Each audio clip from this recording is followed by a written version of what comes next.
They said, fight for your social life, but I'm fighting for my ELO life.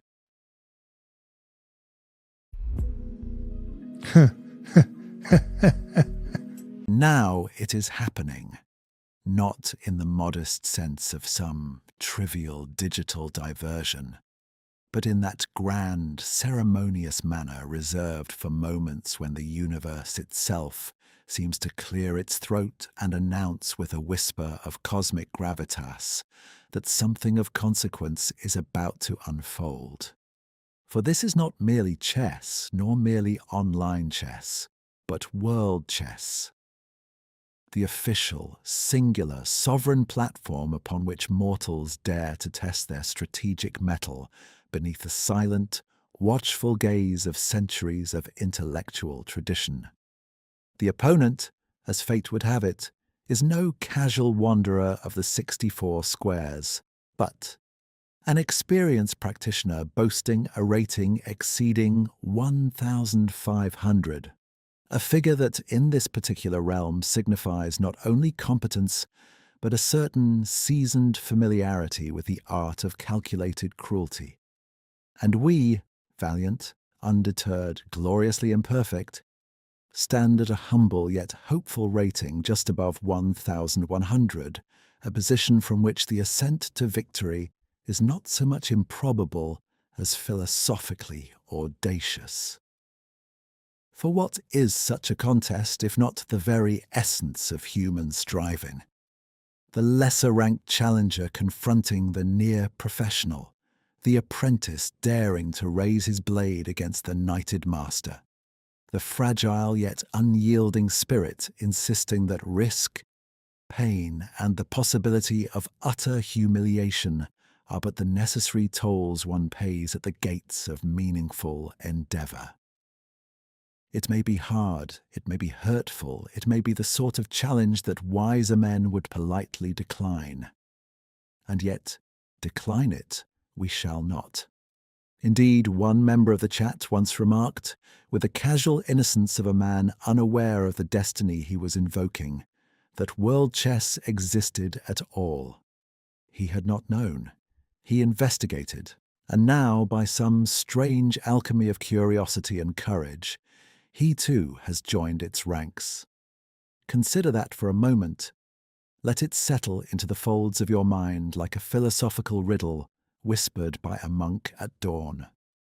For such is the quiet power of witnessing a challenge embraced rather than avoided. And now, dear spectator, allow yourself to watch, especially the end. For there comes a moment, a single move, the finishing move, so improbable, so theatrically decisive, the belief itself hesitates before accepting it. Yet it happened, and it stands as a testament to the peculiar, magnificent truth that in chess, as in life, the unexpected is often the most glorious.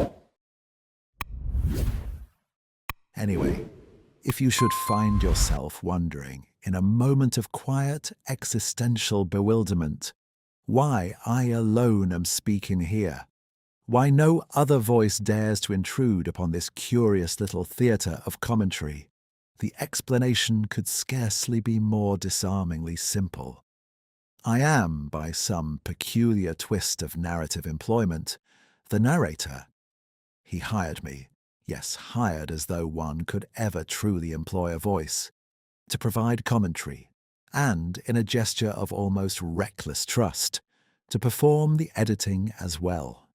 Now, between you and me, my method of editing consists largely of clicking whatever appears vaguely promising, and then hoping with the serene fatalism of a monk contemplating the void, that you, dear community and viewers, will find it pleasing.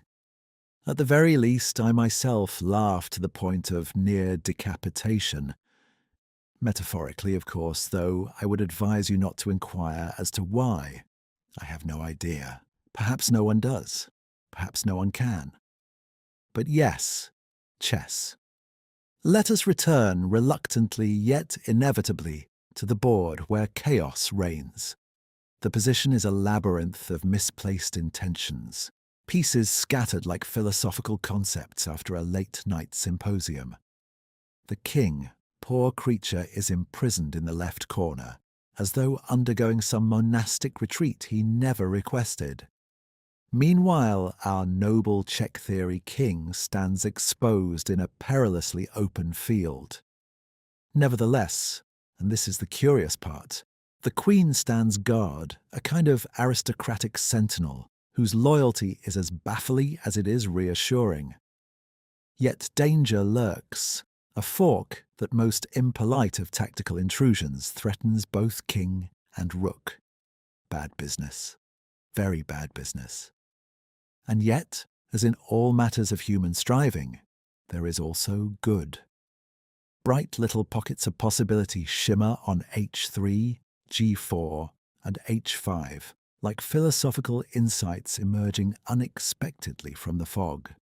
Perhaps you know this pattern.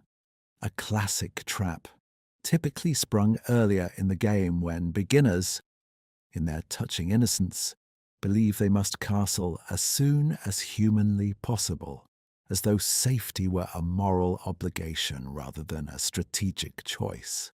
Thus the board becomes a stage upon which absurdity and profundity dance together, each pretending not to notice the other, while we, the spectators, attempt to make sense of a game that refuses, with admirable stubbornness, to be or not to be.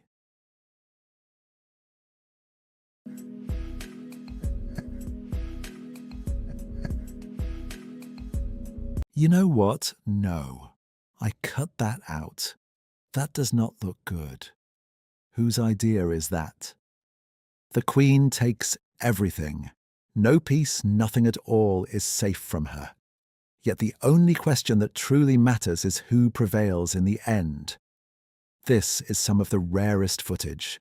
A 1,500 rated player against the 1,100 rated check theory. What do you think? A like for check theory or a comment for the opponent? On which side do you stand? Check theory, as it happens, also engages in reactions of such refined emotional architecture that one might reasonably assume they were curated by a committee of mildly confused Victorian butlers. His business email, should you wish to dispatch a message of grave diplomatic importance, is conveniently linked in the bio windows of both YouTube and Instagram, like two portals into a parallel universe where correspondence still matters. Reactions naturally materialize on Twitch during the stream, shimmering into existence like philosophical apparitions. Perhaps they may even appear here, though such metaphysical speculation is, of course, open to debate, preferably in a mahogany-panelled room filled with scholars who have long since forgotten what they were originally debating.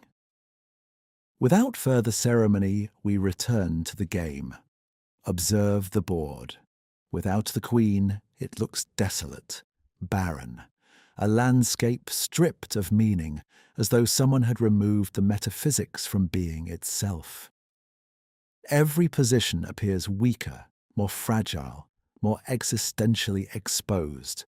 One sees with startling clarity that both are required, queen and king, side by side, not merely as pieces but as beings, a foundation, a structural beam, a metaphysical building block upon which one might, in moments of festive irrationality, embrace for trees and grant the rook permission to perform a cha-cha-cha. For the rook, contrary to the popular belief, is a creature of rhythm, and I suspect, though no empirical study has yet confirmed this, that both rook and knight harbour a secret fondness for tango as well. Till next time, man.